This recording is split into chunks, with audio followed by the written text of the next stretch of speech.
حضور پاک صلی اللہ علیہ وسلم کے زمانہ مبارک میں علم فقہ کامل طور پر نہ تھا، یہ اعتراض ہے، یہ اعتراض بھیجا ہے کہ حضور پاک صلی اللہ علیہ وسلم کے زمانہ اقدس کے علم فقہ نہ تھا، بعد میں فقہ علماء نے بنایا ہے، یہ ان کا اعتراض ہے نا، یہ ان کا اعتراض ہے۔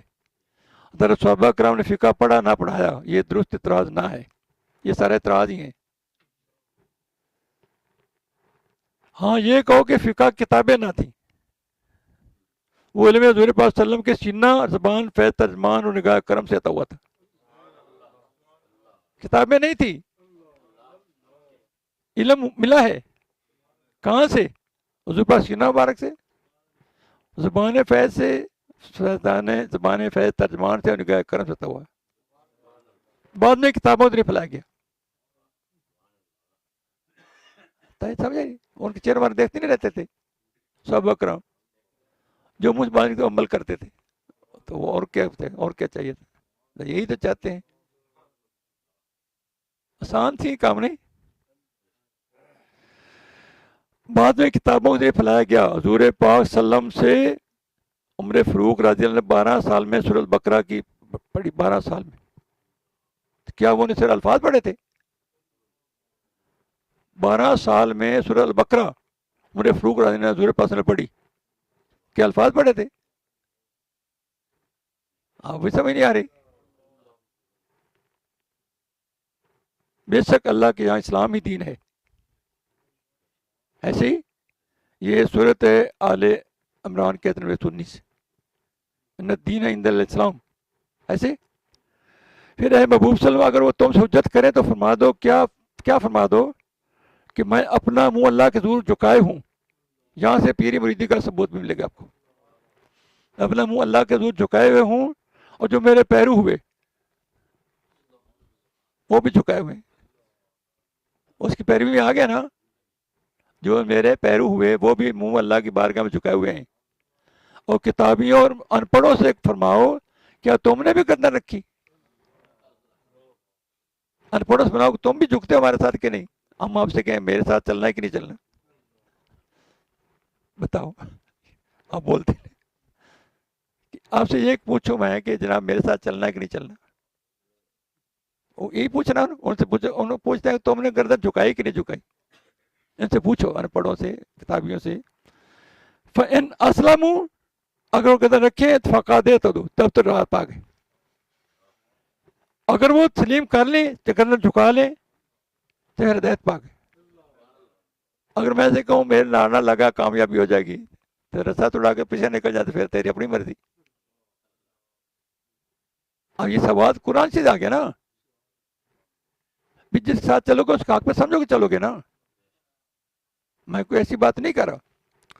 اگر پہلے اس کو حق پہ تسلیم کرو گے پھر ہی چلو گے نا، اب تسلیم نہیں کرو گے پھر تو نہیں چلو گے، ایسے پھر کوٹا چلنے کا فائدہ بھی کوئی نہیں۔ ان پہلے ان سے پوچھو ساتھ چلنا ہے، اب قرآن جی کہہ رہے اللہ اگر منہ پھیریں تو یہی حکم پہنچا دیں، اگر منہ پھیریں تو ہم پر یہی حکم پہنچا دینا، اللہ بندوں کو دیکھتا ہے۔ سورۃ آل عمران کے نمبر 20 میں نے پڑھی ہے،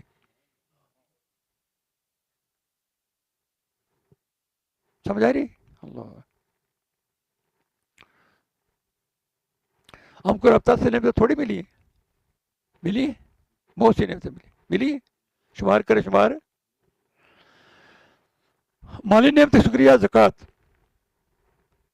بدنی نعمت شکریہ نماز روزہ حج، اور جانی نعمت شکریہ ایمان اور جہاد، مگر دل و دماغ عقل سے تندرستی وغیرہ کا شکریہ علم دین سیکھنا اور سکھانا ہے۔ اب بتاؤ کتنی باتیں؟ مالی نعمت شکریہ کیا ہے؟ زکوٰۃ۔ بدنی نعمت شکریہ کیا ہے؟ بدنی نعمت الصحت ہے نا، کیا ہے؟ نماز روزہ حج، مالی وسائل ہو تو حج بھی کرے، روزے بھی رکھے، اللہ نماز بھی پڑھے انشاءاللہ۔ اور جانی نعمت شکریہ، جانی نعمت شکریہ کیا ہے؟ ایمان اور جہاد۔ جان ہے نا، صحت تندرستی ہے، جان جہاد کریں گے، جہاد وقت جہاد کرنا چاہیے، ہوگا نا ایسے، مگر دل و دماغ عقل صحت تندرستی وغیرہ ان کا شکریہ علم دین سیکھنا اور سکھانا ہے۔ اگر ثبوت چاہیے نا اس بات کا تو سورہ نحل پڑھو آیت نمبر 38، اللہ نے تمہارے اللہ نے تمہیں تمہاری ماں کے پیٹ سے پیدا کیا، کب کچھ نہ جانتے تھے، اور تمہیں کان اور آنکھ اور دل دیے تاکہ اس سے تم انسان مانو. سمجھ آئی؟ جب ماں کے پیٹ پیدا کو جانتے تھے، پھر اللہ نے کتنی نعمتیں دے دی. پھر ان سے کام لینا جس کے لیے دی گئی ہیں تاکہ انسان مانو. اس آیت مبارک نے پردے کھول دیے. علم اس دل و دماغ عقل صحت کا شکریہ. علم اس دل و دماغ اور عقل صحت کا شکریہ ہے. علم ایک ڈھانچہ ہے، بڑی اہم بات آ رہی. علم ایک ڈھانچہ ہے اور ایک روح ہے. علم کا ایک ڈھانچہ ایک روح ہے. علم کا ایک ڈھانچہ ایک روح ہے. علم کا ایک ڈھانچہ ایک روح. کس کا؟ علم کا. تو علم کا ڈھانچہ فرمان ہے اور علم کی روح فیضان ہے. آپ فیض نہیں ملتا، یہ علم کی روح ہے. اب فرمان نہیں سنتے. قالت بارت اللہ کو رسول اللہ وسلم، فرمان ہے نا. یہ کیا ہے؟ علم کا. تو فرمان تو زبان قلم کتاب سے ملتا ہے. فرمان کدھر ملتا ہے؟ زبان سے، قلم سے، کتاب سے. تو نور مگر فیضان صرف استاد کی نگاہ کرم سے ملتا ہے. فیضان چاہیے نا، جس سے سینے منور ہوتے ہیں، وہ استاد کی نگاہ کرم سے ملتا ہے. محبت و صحبت سے ملتا ہے. اور محبت کے لیے شرط بتا دی پہلے، خدمت ادب ہے. خدمت اور کیا تجھے حاصل ہے؟ کیا یہ سب کچھ حاصل ہے تجھے؟ یعنی تجھے محبت بھی ہے اور تجھ میں ادب بھی ہے اور خدمت بھی کرتا ہے، یا بے ادب ہے، یا خدمت سے جان چراتا ہے، یا محبت کے بغیر ہی رہ رہے، یا محبت غیروں سے، یا محبت خواہشوں سے، یا نفسانی خواہشوں سے محبت ہے. اللہ. اس لیے باوجود کہ علم کتب میں آ گیا ہے، پھر استاد کی خدمت میں حاضری ادب سے اور اس کے پاس صبر کر کے جانا ضروری ہے. فلولا نفرقہم، یعنی تو کیوں نہ ہوا کہ ان کے گروہ میں سے ایک جماعت نکلے کہ دین سمجھ حاصل کرے اور حکم تا قیامت طلباء کے لیے. اب پڑھو سورہ 122 جو ہے نا پڑھی. تو کیوں نہ ایک جماعت نکلے، علم سیکھے پھر واپس سکھائے. اب سے ہوگی مکمل سیری. کیوں بھائی؟ سمجھ آ گئی سب کو؟